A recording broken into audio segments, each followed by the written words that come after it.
Өзімді таба алмай жүрмін, не істесем болады деп жатады. Өзіңді табу деген не сонда? Қайда жоғалып кеттің? Сен ешқайда жоғалған жоқсың. Өзіңді табу деген, өзіңді тану деген сөз.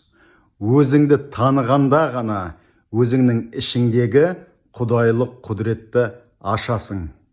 Содан кейін ғана Құдайды біліп сезесің.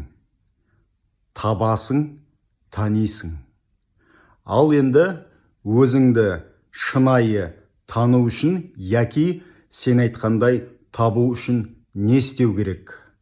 Ең алдымен өзіңнің жүрегіңнің қалауларын анықтауың керек. Жан болып жер бетіне осы денеде келгендегі басты миссияларың қандай? Нені армандайсың? Нені мақсат қоясың? Кімді пір тұтып, кімнен аулақ боласың? Соны білу, ұғыну. Ең басты пір тұтатын тұлғаң өзің екеніңді есіңе түсіргенде, сенің өзіңе деген шынайы шартсыз махаббатың ашыла бастайды. Шартсыз махаббаттың артында жан дүниеңнің қалаулары тұрады.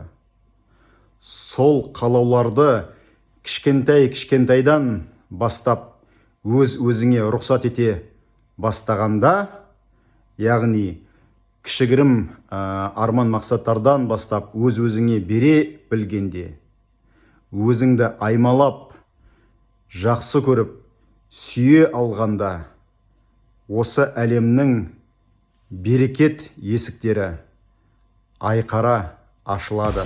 Сонда ғана сен өзіңді табасың, танисың, Құдайдың жылы құшағына бөленесің.